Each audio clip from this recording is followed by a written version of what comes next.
NETV Primeira Edição. Oferecimento Nestlé Novo Ninho Levinho. Forte e gostoso como sempre. Levinho como nunca.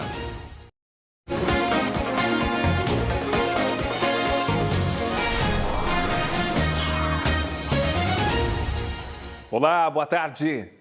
Justiça manda prender candidato a vereador no Recife. Ele é acusado pela polícia de abusar sexualmente de criança e adolescente.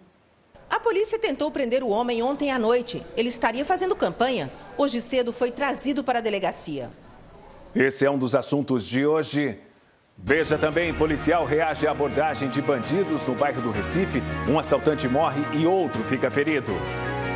Eles estavam com pistolas falsas. 2 homens são acusados de assaltar bares no bairro de Boa Viagem. Um deles é estudante de Direito. Você vai saber como resolver problemas ligados ao atendimento de empresas de telefonia.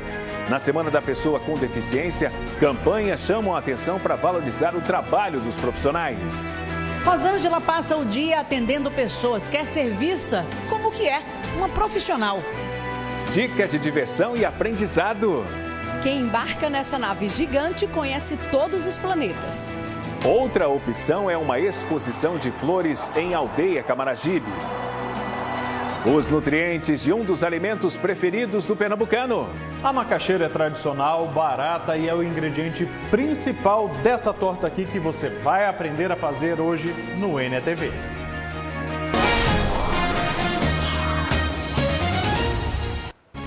Um grupo que participava de uma brincadeira de jogos eletrônicos por celular foi abordado por bandidos ontem à noite. O grupo estava se divertindo na Praça do Arsenal, no bairro do Recife, um local tradicional da capital pernambucana.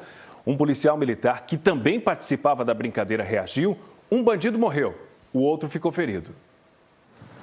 O grupo, formado por 6 pessoas, estava reunido na Praça do Arsenal, no bairro do Recife. Todos participavam de uma brincadeira com jogos eletrônicos pelo celular. Foi nesse momento que, de acordo com a polícia, 2 homens chegaram em uma moto. O delegado Alfredo Jorge, responsável pela área, atendeu a ocorrência. Eles estavam numa moto cuja a placa deu cadastro de roubo e eles estavam usando 2 simulacros de pistola. Um deles é totalmente idêntico à arma utilizada pela Polícia Militar.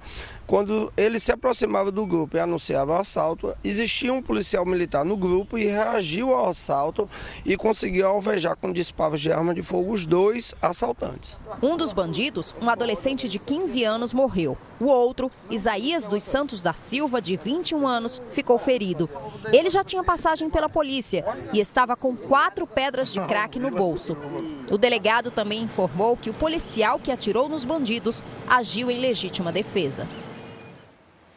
O bandido Isaías dos Santos da Silva, que ficou ferido, foi atendido no Hospital da Restauração e liberado pelos médicos. De lá, ele foi levado para o Cotel em Abreu e Lima. Um candidato a vereador foi preso hoje cedo no Recife. A polícia acredita que ele violentou sexualmente um menino de 13 anos e uma menina de 10. Vamos chamar ao vivo a repórter Mônica Silveira. Ela tem outras informações dessa investigação da polícia. Mônica, como e onde esse homem foi preso? Boa tarde para você.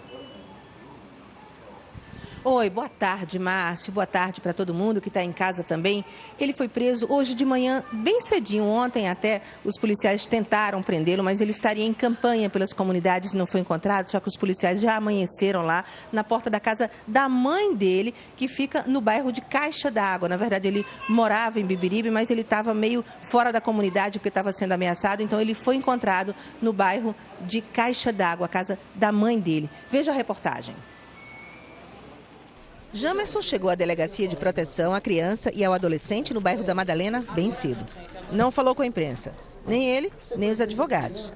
Este é um dos materiais de divulgação da campanha de Jamerson Dantas para uma vaga na Câmara Municipal do Recife. E há muita coisa mais postada por ele na internet.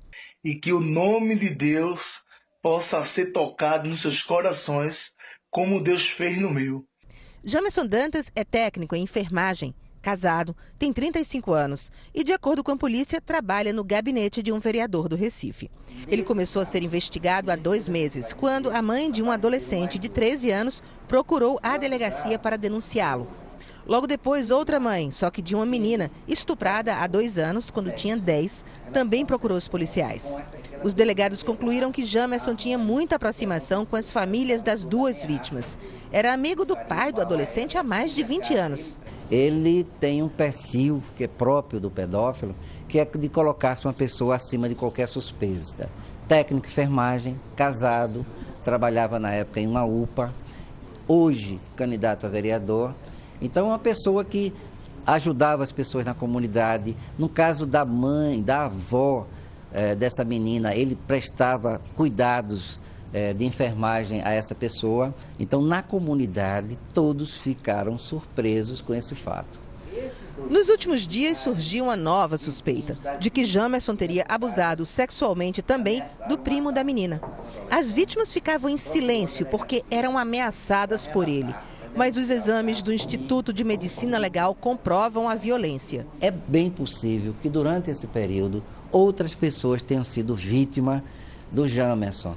Com a divulgação do caso através do trabalho da imprensa, o que vai acontecer é que a pessoa pode encorajar-se, ver que ele está preso, né, que a polícia fez o seu papel e aí então relatar o caso às mães. Se isso acontecer, eu aconselho, peço às mães que nos procurem. Quando procurou Jamerson, a polícia descobriu que ele estava ameaçado de morte pelos vizinhos no bairro de Beberibe e tinha ido se esconder na casa da mãe. O mandado saiu exatamente ontem, no final do dia, e a equipe trabalhou desde então, ontem à noite, mas não conseguiu localizá-lo e hoje, nas primeiras horas do dia, conseguiu prendê-lo na casa da mãe dele, no bairro de Caixa d'Água. Até mais ou menos umas 11 horas da manhã, o Jamerson permaneceu aqui no DPCA prestando depoimento. Aí ele saiu num carro da polícia, a gente gravou algumas imagens dele deixando aqui, não quis falar com ninguém, indo para o IML, para de lá ele ser levado para o cotel. Aí na frente você vê, é a advogada dele que vai junto, ele sempre escondendo o rosto, sempre usando a blusa que ele está usando para tentar evitar que tenha o rosto dele sendo gravado. E o partido dele, o Partido Social Democrático, o PSD, foi procurado por nós e a informação que nós recebemos é de que algumas providências estão sendo tomadas. O partido vai pedir ao TRE que a candidatura dele seja cancelada e pensa inclusive na expulsão de Jamerson do partido. E também no final da manhã, a advogada dele deu uma entrevista dizendo como é que vai ser a linha da defesa. Ele alega inocência e a tese da defesa vai ser pela questão da motivação política. Jamerson é uma pessoa pública, é uma figura pública, ele é candidato a vereador e por conta disso acontecem várias intempéries, né? A gente assim pode dizer. A gente vê na reportagem que, de acordo com a polícia, o acusado conhecia a família, conhecia as vítimas também. Vamos voltar a conversar com Mônica Silveira. Mônica, qual é a orientação da polícia para os pais em casos como esse que a gente está trazendo hoje aqui no NETV? Márcio, é tão esquisita essa sensação, né, de que esse lobo mau, vamos dizer assim, pode estar dentro da casa da família, porque geralmente essas pessoas que abusam de crianças e adolescentes são pessoas que estão acima de qualquer suspeita, como é o caso de Jamerson, que convivia socialmente, até afetivamente, gostava muito das famílias das vítimas que ele mesmo fez. A nossa entrevista a respeito desse assunto é com o doutor Ademir Oliveira, ele é gestor aqui do departamento que protege a criança e o adolescente. Boa tarde mais uma vez. Doutor Ademir, o senhor contou para a gente essa história triste. Agora, o que a gente queria saber do senhor agora é como é que a gente faz para proteger nossas crianças? Uma boa pergunta.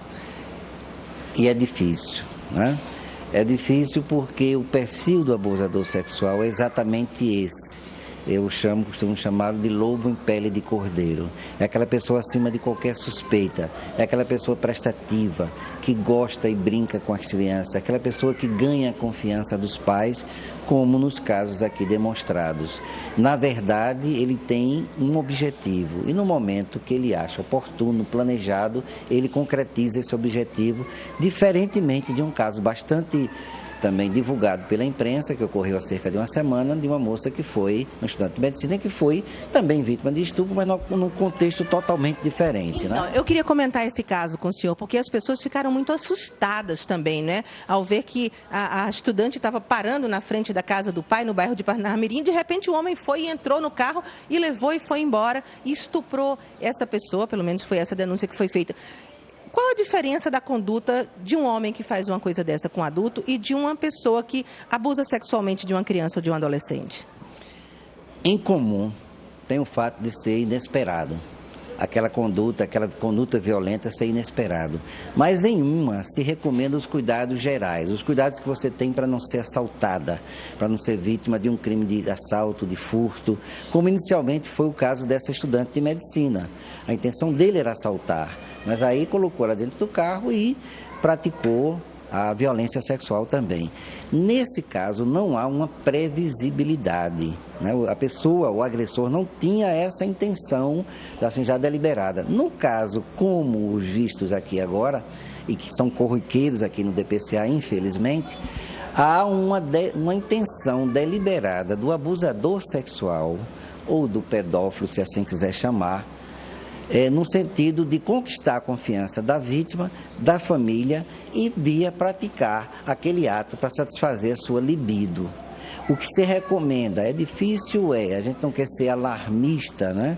Não quer dizer que toda pessoa que se aproxima da família da criança tem essa intenção, mas vejam, trabalha, é casado, não tem antecedentes criminais, tem todo aquele perfil de uma pessoa que jamais vai se esperar uma coisa dessa. Olha, né? nesses dois casos que a polícia está investigando a respeito de Jamerson, num dos casos, ele estuprou a menina dentro da casa dele.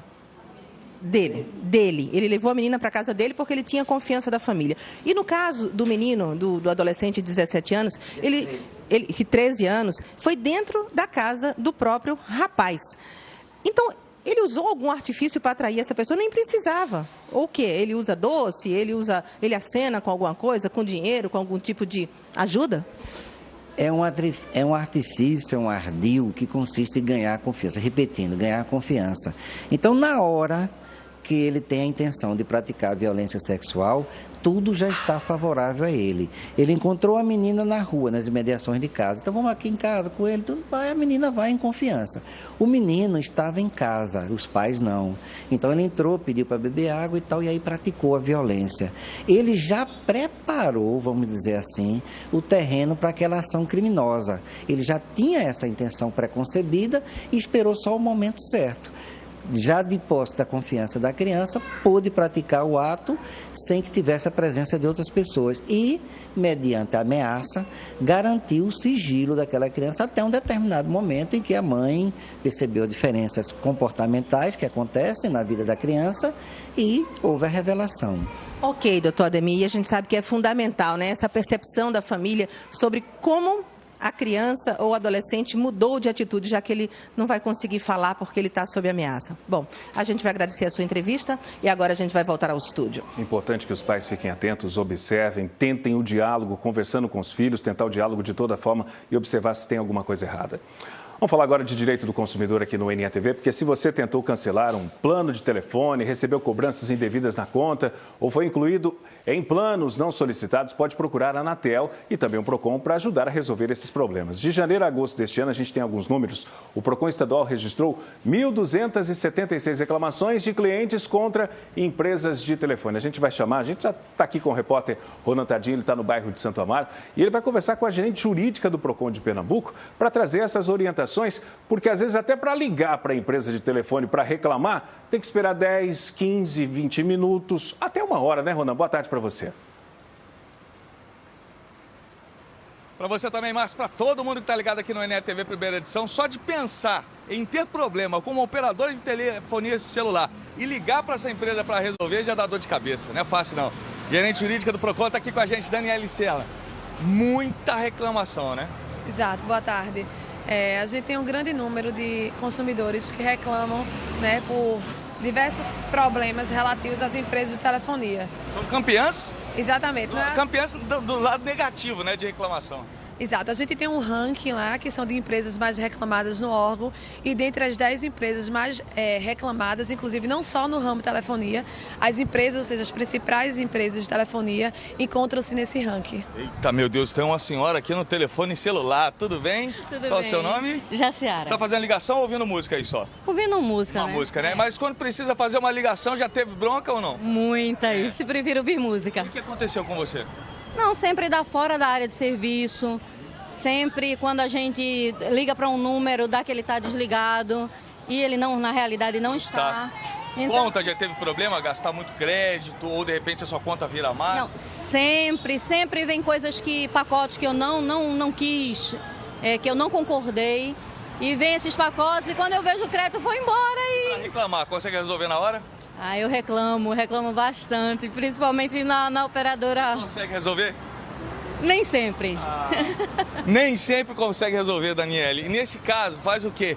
Como que o consumidor pode se precaver disso aí? Tá ligando, ela sabe que o telefone não está desligado, tá dando desligado, ou seja, problemas técnicos também, além da conta. Como resolver tudo isso? Exato, assim, são diversos problemas. O campeão ainda é a questão das cobranças indevidas. Às vezes as pessoas contratam um plano e, na verdade, os valores vêm diversos. Ou muitas vezes ela não contrata aquele serviço e vem um serviço cobrando. Então, assim, ocorreu... Só um pouquinho. Chega aqui para ouvir essa resposta. Chega aqui, pode responder para ela. E se ela tiver problema, ela faz como? Como ela deve se precaver? Havendo qualquer tipo de problema em relação, especificamente, às empresas de telefonia, primeiro é importante que o consumidor ele tente fazer o contato com a empresa, né? A central de atendimento, o SAC, para ele verificar o que é que houve. Olha só, você anota protocolo? Quase sempre. Quase sempre, porque o número é grande, né? E não anota protocolo, dá problema? Na verdade, o protocolo tem que ser fornecido logo de início na ligação pela empresa, pelo consumidor. Mas é importante que o consumidor cobre esse protocolo e que ele também anote, porque a prova, né, aquele número que repassa, ou seja, o protocolo repassado para ele, é a comprovação de que ele ligou, todas as ligações são gravadas e de que ele já tentou solucionar diretamente com a empresa o problema. Até para reclamar, o protocolo é muito importante. Exato. Se porventura o consumidor fez contato diretamente com a empresa e mesmo assim existia algum tipo de dificuldade, ou seja, não teve o seu problema resolvido, a gente orienta que ele procure o PROCON e daí ele leve as documentações necessárias. Quais são essas documentações? Documento de identificação pessoal, um comprovante de residência e algo que esteja relacionado àquele problema. Daniele, a pessoa quando liga para um call center, para uma central de telefonia, da telefonia para poder resolver o problema, ela tem um tempo mínimo de espera ou não? Como é que funciona isso? O consumidor tem um direito de ser atendido em quanto tempo? Existe sim um tempo que ele tem que ter, ele tem que ser atendido, porém não necessariamente que ele tem que ter aquele problema dele solucionado de imediato. Mas qual é esse tempo? Quando ele liga, tem que ser atendido de imediato, né? A ligação, ele tem que atender, mas não necessariamente que ele tenha que ter aquele problema dele resolvido. E quando você liga, como é que é? Uma ligação passa para outra pessoa, e quando a gente fala assim, vou ligar para a Anatel, aí no instante alguém atende a gente e fala alguma coisa. A pessoa passa para outra, opa, caiu. Obrigado. Depois a gente conversa mais sobre isso, que tem pano para manga para falar nisso aí, viu, Márcio? Telefonia, olha... Já pensou ligar para alguém da fora de área, sabendo que esse telefone está na área, não é mole não. É muito complicado. Muita reclamação. A gente vai trazer essas reclamações, orientações importantíssimas, porque é um direito do consumidor. Quando liga, quando tem algum problema. Eu, por exemplo, conheço pessoas que passaram 8 meses pagando uma conta sem usar a linha telefônica. E olha, esta semana é a semana da pessoa com deficiência. No Brasil, empresas com mais de 100 funcionários são obrigadas a contratar pessoas com deficiência. Mas na Agência do Trabalho de Pernambuco, olha o detalhe, sobram vagas. Rampas, banheiros adaptados, elevadores. Num país que tem 45 milhões e meio de pessoas com deficiência, cerca de 25% da população, pensar nisso é pensar no mínimo necessário para que os espaços tenham condição de recebê-las. O Brasil tem uma lei que entrou em vigor este ano que fala da inclusão e reforça normas mais antigas, de 1991. Empresas com mais de 100 funcionários têm que reservar de 2% a 5% das vagas para pessoas com deficiência. Está na lei e quem não cumpre pode ser punido. Mas para as empresas não se trata somente da obrigação, e sim de poder contar com o talento dessas pessoas que querem ser vistas da forma que são, profissionais. Rosângela trabalha aqui no SESI há 8 anos como auxiliar administrativa. Adora o que faz mas conta que sofre para chegar. Eu dependo ainda na questão da locomoção, da cadeira. Não posso levar minha cadeira para todos os lugares, né? Eu deixo ela na empresa para facilitar para mim, e a questão do transporte, né?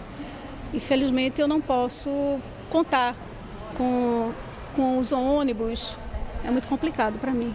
Joana Nancy é professora daqui, ensina português, inglês, espanhol e só enxerga com um olho. Para ela não há problema, já se acostumou. A questão, às vezes, são os outros. É uma questão muito trazida aqui em sala de aula com relação principalmente aos pequenos, para que, se a gente tiver algum colega portador de necessidades especiais, eles possam respeitá-lo e também auxiliá-lo em tudo o que ele precisar. Em todo o país, de acordo com o IBGE, há 327 mil pessoas com deficiência trabalhando com carteira assinada, quando deveria haver mais de 800 mil. Este ano, a Agência do Trabalho conseguiu colocar no mercado 45 pessoas com deficiência. Há vagas para mais 245. A sociedade tem que entender que as pessoas com necessidades especiais, elas são produtivas, elas têm habilidades e elas também elas exercem uma força de trabalho muito grande. O SESI faz treinamento para que as empresas se adaptem e recebam pessoas com deficiência. A gente percebe, por meio dos depoimentos das empresas e dos próprios colaboradores, gestores que participam, que eles precisavam abrir a sua mente. Eles mencionam muito isso, que o treinamento abriu a mente deles para uma nova maneira de enxergar essas pessoas. Como é que foi essa experiência para você, de se colocar no lugar de quem usa uma cadeira? É muito difícil, porque você tem certas limitações, você tem vários tipos de pessoas, né? Tem o paraplégico e tem o tetraplégico. Eu simulei um paraplégico e ainda tinha a possibilidade de utilizar meus braços, mas eu fico pensando em um paraplégico, que depende de todo mundo para fazer tudo na vida. Difícil, né? Muito difícil. E agora a gente traz uma informação para os motoristas. A partir do dia 1º de setembro da semana que vem, a partir da semana que vem, as rodovias estaduais que cortam aqui a região metropolitana do Recife vão receber um reforço na sinalização e também na fiscalização. A notícia está lá no G1 Pernambuco, que é o portal de notícias da Globo na internet. O Departamento de Estradas de Rodagem, o DR, vai reforçar a sinalização para que os motoristas usem os faróis acesos durante o dia, como determina uma lei federal. Os motoristas que não cumprirem a lei poderão ser multados em R$ 85,13 e ganhar 4 pontos na carteira de habilitação. Por enquanto, estão valendo aí as fiscalizações educativas do DR e do Detran também. E o assunto agora da série, hoje, o assunto da série Por uma Cidade Mais Inteligente é a mobilidade urbana. Já parou para pensar quanto tempo você leva para ir de casa para o trabalho ou para a escola? E quando mobilidade vira um problema para o cidadão, o problema também é do prefeito. Como administrador da cidade, ele tem que dar um jeito de resolver os gargalos e desatar os nós do trânsito. Veja na reportagem.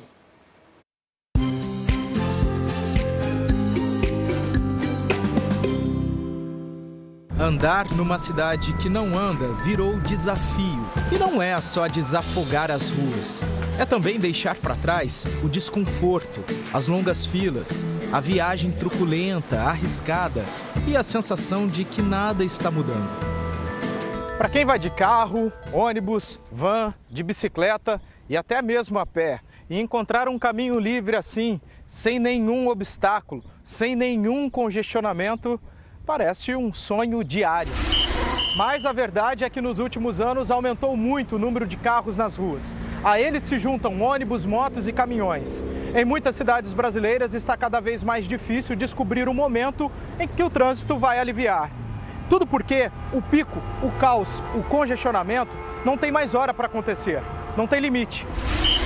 Andar com tranquilidade e segurança numa cidade depende demais de como a prefeitura enxerga e toma decisões para melhorar a mobilidade. E muitas das soluções levam tempo para ficar prontas.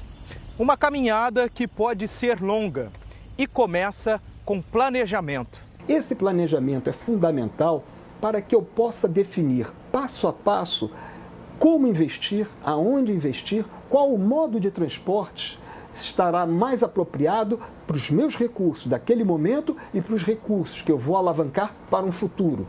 Se eu não consigo pensar 10 anos, 20 anos à frente, eu não vou estar fazendo um trabalho sustentável de mobilidade urbana. Nessa cidade universitária circulam mais ou menos 90 mil pessoas todo santo dia.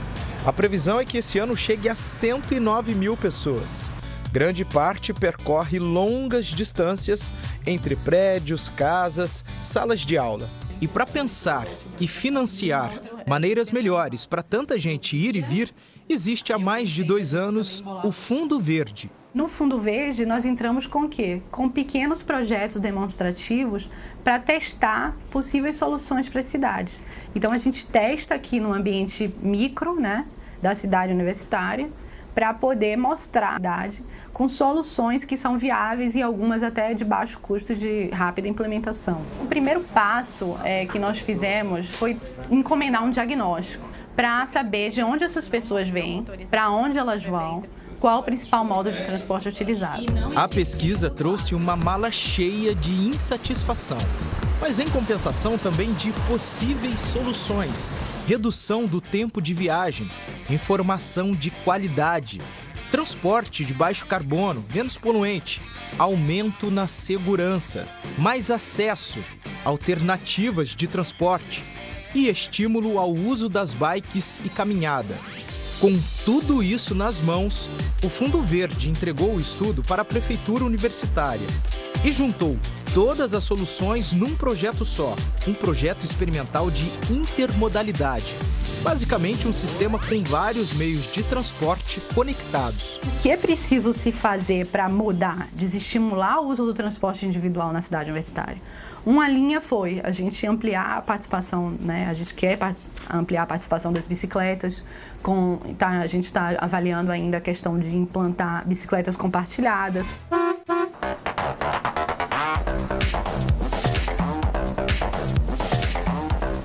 Que tal levar 23 pessoas ao mesmo tempo e, sem poluir o meio ambiente?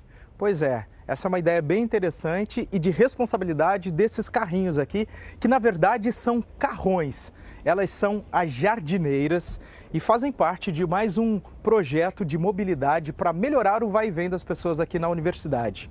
Cada uma custou R$60 mil e elas vieram da China. São veículos elétricos e está na hora de fazer o itinerário, né? Vamos lá!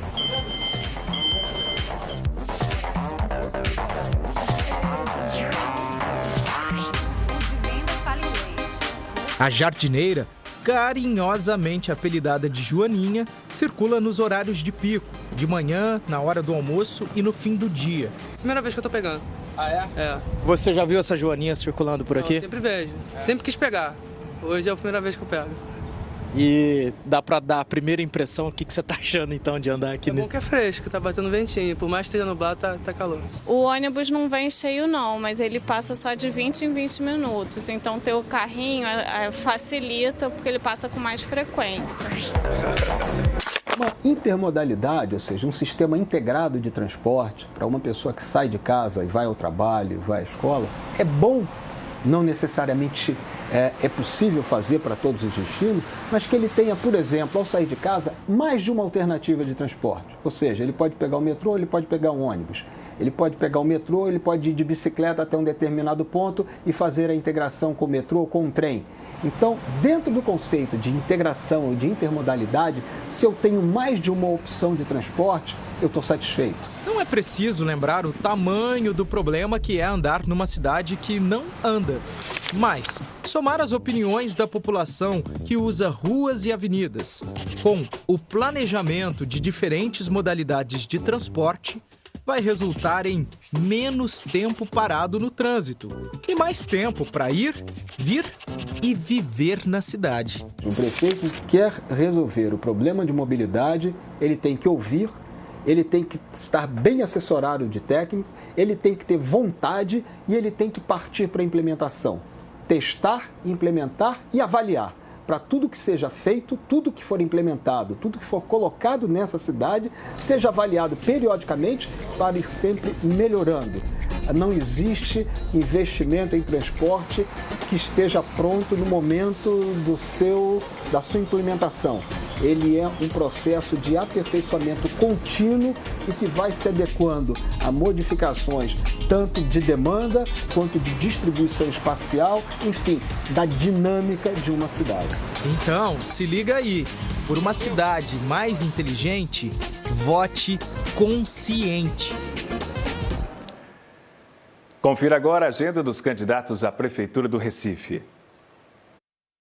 Carlos Augusto, do PV, participa às 14h de debate na Associação de Docentes da Universidade Federal de Pernambuco, na cidade universitária. João Paulo, do PT, participa às 19h de assinatura de carta de compromisso do Observatório Recife e plataforma Cidades Sustentáveis na Boa Vista. Geraldo Júlio, candidato do PSB, vai participar de um programa de televisão às 20h30 no bairro de Santo Amaro. Daniel Coelho, candidato do PSDB, participa às 19h30 de debate do Sindicombustíveis no bairro de Boa Viagem, na Zona Sul. Priscila Krause, candidata do Partido Democratas, participa à 13h de gravação para o programa do Guia Eleitoral. Edilson Silva, candidato do PSOL, às 17h faz panfletagem no campus da Universidade Federal de Pernambuco, na cidade universitária. E vamos agora saber os assuntos do Globo Esporte de hoje. Sabrina Rocha já está por aqui. Boa tarde para você. Oi, Márcio. Boa tarde para você. Boa tarde para todo mundo. Olha só, hoje no Globo Esporte tem clássico das multidões, porque está completando um século esse confronto e aí uma partida muito especial. Pela primeira vez, Sport e Santa Cruz vão se enfrentar pela Copa Sul-Americana. Um jogo cheio de mistério, porque ontem os dois técnicos fizeram treinos secretos. Ninguém pôde ver absolutamente nada. Tem que esperar até hoje à noite, então. Não sabemos ainda se é time misto, titular. Para a torcida pouco importa, né? Porque esse clássico, a rivalidade centenária, tem que vencer. Então, daqui a pouquinho, logo após o NETV, Globo Esporte está chegando com essas informações, beleza? Imperdível, imperdível. Sabrina, bom trabalho para você. Obrigada, Márcio. Boa tarde. Até daqui a pouco, tá? E a seguir aqui no NETV, você vai ver que a polícia prende bandidos acusados de assaltar restaurantes no bairro de Boa Viagem. Entre eles estava um estudante de direito.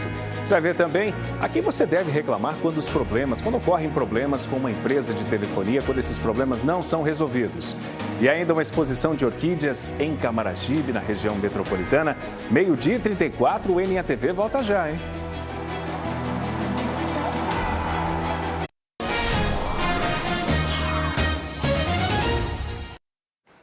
O NETV está de volta com informações sobre a prisão de 2 assaltantes. Esses assaltantes foram presos na zona sul do Recife porque eles assaltavam restaurantes por lá. Acompanhe a reportagem. Os 2 homens foram presos por mandados de prisão. Astrogildo Souza Freitas Neto estava em casa, no bairro de Brasília Teimosa, quando a polícia chegou. Ele foi reconhecido por esta tatuagem no pescoço. O outro, o estudante de Direito, Keoma Ferreira da Silva, de 22 anos, foi preso na faculdade onde estuda, no bairro da Boa Vista. Ele seria o líder do grupo, que fazia assaltos a bares e restaurantes no bairro de Boa Viagem. O líder do grupo, que é o Keoma, ele rendia o segurança e em seguida entrava no estabelecimento e o grupo se dispersava para recolher os pertences de todos os clientes. Na casa do estudante foram apreendidos vários objetos, inclusive este relógio de um dos clientes. De acordo com a polícia, ele foi avaliado em R$2.000. Os policiais também informaram que o grupo é formado por 5 homens. Este vídeo mostra 3 deles entrando numa pizzaria, com funcionários já rendidos. Eles recolhem bolsas e pertences dos clientes. O assalto foi no dia 22 de julho. O outro foi neste barzinho, na rua Visconde de Jequitinhonha, também em Boa Viagem. Eles eram bem claros, eles deixaram isso claro para o gerente, para os garçons que queriam apenas assaltar os pertences do cliente. Eles queriam objetos de valor, como joias, relógios, anéis e smartphones. Para a polícia, as imagens foram muito importantes para conseguir prender os suspeitos. Durante a semana, nós apresentamos aqui vários casos que foram elucidados pelo uso do CFTV, que é o circuito fechado de TV. Então, quem investe nesse tipo de equipamento auxilia bastante a Polícia Civil nessa investigação. Outros 2 bandidos do grupo já tinham sido presos em flagrante no dia 26 de julho, depois de um dos assaltos. Anderson Gomes da Silva e Heraldo Camelo Borba Júnior. O carro que eles usavam para cometer os assaltos foi apreendido. De acordo com a polícia, o veículo era roubado. Amigos e parentes de Geneton Moraes Neto estiveram hoje pela manhã no velório do jornalista pernambucano no Memorial do Carmo, no Rio de Janeiro. Outras informações com a repórter Flávia Januzzi. O corpo do jornalista Geneton Moraes Neto está sendo velado na Capela 6 daqui do Memorial do Carmo, que fica na zona portuária do Rio de Janeiro. A família está muito abalada, preferiu uma cerimônia reservada, discreta e restrita a amigos e parentes. Sobre o caixão, uma última homenagem ao jornalista pernambucano, a camisa do Sport Futebol Clube. O cineasta Guel Arraes, conterrâneo de Geneton, disse que apesar de não ter sido amigo íntimo dele, tem profunda admiração pelo jornalista e por isso veio até aqui. O corpo será cremado à 13h. Geneton deixa a mulher Elizabeth, os filhos Joana, Clara, Daniel e uma legião de amigos e fãs. Flávia Januzzi, do Rio de Janeiro, para o NETV. E hoje o NETV fala sobre os problemas com empresas de telefonia. Vamos voltar a conversar com o repórter Ronan Tardim. Ronan, quais são as dicas que você vai trazer agora, as orientações? Olha, Márcio, eu estava falando sobre problemas técnicos. Eu acabei de saber do PROCON que, infelizmente, o consumidor só vai reclamar quando ele sente no bolso uma cobrança indevida na conta, os créditos gastando demais. E nem todo mundo se atenta por também denunciar problemas técnicos, que isso, inclusive, ajuda a melhorar o serviço da telefonia quando o PROCON faz essa cobrança. Volto a conversar com a Daniele, que está aqui com a gente, que é do PROCON. Exatamente isso que eu disse, né? Isso. É muito comum o consumidor só procurar um órgão para relatar seu problema quando é relativo à questão financeira. Mas também a gente sabe que é muito comum por relato de alguns consumidores que às vezes estão no órgão por um outro problema e acaba relatando, de pessoas que ficam muitas vezes sem sinal de telefonia ou que muitas vezes não conseguem completar a ligação. Então é importante também que o consumidor, quando tiver algum tipo de problema relativo a isso, também entre em contato com a empresa e não solucionando, procure o órgão de defesa. Porque esses dados ajudam a cobrar também, fazer uma telefonia melhor para todos, né? Exatamente. A gente tem um sistema onde a gente consegue fazer um ranking de reclamações dessas empresas e aí a gente consegue ter noção dos problemas que são diagnosticados. Tá vindo uma pessoa aqui com telefone celular, tudo bem? Qual é o seu nome? Guilherme. Guilherme, você já teve algum problema com operadora celular, reclamou, passou por alguma situação? Já sim. Qual foi o seu problema? Com a internet, por exemplo. Acabou meu pacote, eu não consegui mais acessar, tentei ligar com o operador e não me falaram nada, nunca consegui entrar em contato. Daniele Sena, que está aqui, gerente jurídica do PROCON, vai explicar para ele como é que está essa cobrança da internet. Muitas reclamações também, né? Exato, é importante, hoje é muito comum que as contratações de serviços elas sejam feitas por telefone. Então, quando o consumidor ele contratar qualquer tipo de serviço, seja de internet ou de ligação, ele anote bem o plano que ele está adquirindo, o valor desse plano, porque possivelmente quando vir a primeira fatura ou se de repente não for um pós-pago ou um pré-pago e ele fizer uma recarga nesse telefone, ele veja o que é que está sendo descontado dele. Então, que ele tenha bastante atenção. O que é que ofertaram a ele, o que é que ele contratou e o que é que realmente está sendo cobrado. O protocolo para pegar essa ligação para saber o que te venderam. Mesmo assim, tem muitas pegadinhas? Muitas. A ligação, por exemplo, nunca funcionou. Não funciona a ligação? Não pega. Você tenta ligar, seria de graça essa ligação? E não pega. Não pega. Tenta ligar e não faz de graça? Não faz, não. Daniele, outras pessoas já reclamaram sobre isso, né? É exatamente o que a gente falou agora há pouco, né? Que as pessoas que tenham esse tipo de problema, e não só relativos a cobranças indevidas, mas que de repente ela não consegue completar a ligação, muitas vezes no meio da ligação, a ligação cai por várias vezes. Então que ela primeiro tente o contato, obviamente, com a empresa, né, através do centro de atendimento e verifique o que é que está havendo. E aí ela não conseguindo solucionar, que ela procure o PROCON Estadual de Pernambuco, para que a gente possa estar abrindo uma reclamação. Meu amigo, vou te dar a dica, 0800 o quê? 282-1512. Se não resolver, liga para a Anatel, é 1331. Márcio, com você. É importante que você anote esses telefones, busque aí os seus direitos, né, se você tiver algum problema com telefonia. Vamos falar agora do projeto Educação. Hoje a gente vai falar das palavras que dão sentido às frases, os conectivos. O conectivo desde que? Depende da frase. Se eu digo, por exemplo, desde que cheguei, ela não apareceu. Desde que cheguei. Ideia clara de tempo. Ela não apareceu desde que cheguei. Enfim, tempo aqui. Já se diz, por exemplo, eu vencerei na vida desde que me esforce. Então, eu vencerei na vida desde que me esforce, uma ideia clara de condição. Olha a mudança de sentido, de acordo com a frase. Tudo isso e muito mais, vocês encontram no nosso portal g1.com.br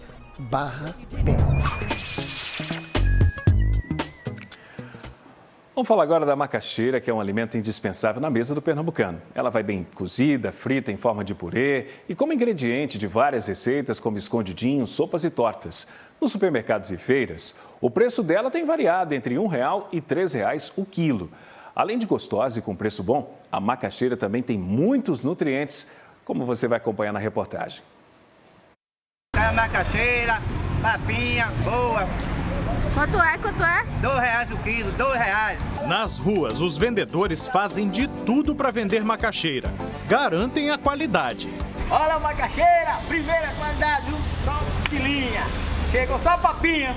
Mas para muita gente pode ser difícil escolher a melhor macaxeira. Como o seu Fábio, que encontramos nesse supermercado da Imbiribeira. No fim de semana eu gosto de comer uma macaxeirazinha, uma charquezinha, um cafezinho. É, bicha boa do Nordeste, né? Agora para escolher eu não... Não sabe escolher, não? Sei não. Como é que faz? Pega qualquer uma? Qualquer uma, pega qualquer uma. A nutricionista explica. É importante o senhor observar se a coloração da macaxeira está uniforme. Quer dizer, se ela não tem nenhum ponto escuro, nenhuma mancha, certo? Se ela também não está muito seca, e a gente pode perceber aqui que ela está numa coloração boa e também não, nem muito seca, nem muito amolecida. Certo? É importante observar essa questão dessa entrecasca, que fica embaixo dessa casca porosa, arroseada, certo? Sempre que ela está assim, quer dizer que ela vai amolecer, né, da maneira adequada e você vai consumir realmente uma macaxeira saborosa em casa. Aqui no Nordeste ela tem nome de macaxeira, mas dependendo do lugar, pode ser chamada de aipim, mandioca, tem muitos nomes e muitos benefícios também. A macaxeira é um tubérculo, né, que é rico em carboidratos complexos. O que são carboidratos complexos? Esses carboidratos, quando eles vão ser metabolizados no organismo, quando o organismo vai transformar esse carboidrato, ele não vai gerar um pico de glicose tão alto, né? E aí seria um benefício principalmente para os pacientes diabéticos, né? Outra coisa é que a macaxeira também ela é rica em cálcio, né? Rica em fibras, né? Que também está associada a essa questão dos carboidratos complexos, né? Ela tem magnésio, tem potássio, certo? Então, assim, só tem benefícios. Nós já escolhemos a macaxeira, já sabemos os benefícios que ela traz para o nosso organismo. Chegou a hora de preparar uma receita, um prato feito à base de macaxeira. Hoje é torta de macaxeira. Vamos ver primeiro os ingredientes. 1 quilo de macaxeira cozida, uma lata de creme de leite, uma colher de sopa de manteiga, 2 ovos, 50 gramas de queijo parmesão ralado, sal e pimenta do reino a gosto, meia cebola picada, 2 dentes de alho, 300 gramas de carne moída, 200 gramas de queijo mussarela, 150 gramas de pimentão verde e 150 gramas de pimentão vermelho. E mais, uma caixinha de 200 gramas de molho de tomate, que você também pode fazer caseiro. E ervas naturais como orégano e manjericão a gosto. Primeiro, você amassa bem a macaxeira cozida. Adiciona os outros ingredientes um a um, misturando bem. O creme de leite, aí vem os ovos, a manteiga e um pouco do parmesão ralado. Deixa a massa separada e é hora de preparar o recheio de carne. Ela faz um refogado tradicional, dá uma fritada rápida no alho e na cebola com óleo. O ideal é pedir para moer a carne na hora, tá certo? A gente escolheu o patinho, né, que é uma parte, um pedaço que tem menos gordura. Depois coloca os pimentões, a pimenta, as ervas e o molho de tomate. É hora de montar a torta. É só intercalar uma camada de massa de macaxeira, uma de carne e uma de mussarela. E vai montando como se fosse uma lasanha. No fim, mais um pouco de parmesão por cima. 40 minutos no forno médio e tá pronta a torta de macaxeira. Ela alimenta 6 pessoas, caseira e bem barata. R$15. Fácil de fazer essa receita, hein? Se ficou na dúvida, você pode conferir novamente a receita da torta de macaxeira no nosso portal na internet, o g1.com.br/pr. Bom apetite também, né? Agora a gente traz uma dica de diversão, porque a Banda Sinfônica do Recife se apresenta hoje às 8 da noite no Teatro de Santa Isabel, no centro da cidade. Entre as músicas do repertório estão Daquilo Que Eu Sei, de Ivan Lins, e Tico Tico no Fubá, de Zequinha de Abreu. A apresentação é de graça, mas é preciso chegar 1 hora antes, às 7, para retirar os ingressos na bilheteria. E agora outra dica, mas dessa vez é uma dica de uma exposição, mas não é uma exposição de quadros ou esculturas. É uma exposição de uma beleza, digamos, ainda mais natural. Se um cantinho verde em casa faz toda a diferença, imagina um assim todo colorido. A exposição tem mais de 1000 variedades de plantas, inclusive orquídeas.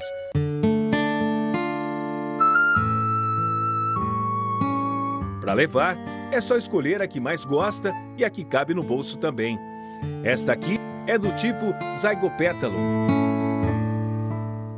O vaso da planta, que já foi vendido por R$ 500, aqui está por R$ 35 de acordo com a organização do evento. É que essa planta, originária do Peru e da Bolívia, foi modificada em laboratório até conseguir se adaptar bem ao nosso clima, mais quente.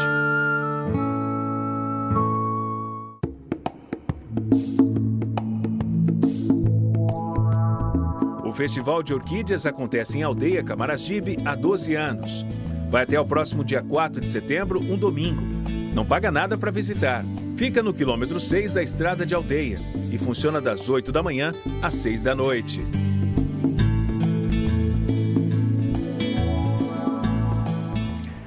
E agora outra dica de lazer. Que tal viajar pelo espaço e conhecer todos os planetas? Uma nave espacial aterrissou no Recife e está chamando a atenção da garotada.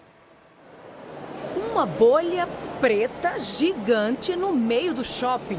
O que será que tem aí dentro, hein? Essas crianças entraram na fila para saber, mas não aguentaram a espera.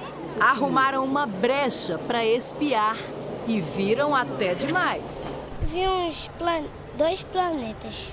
Júpiter, Netuno. A lua cinza, assim.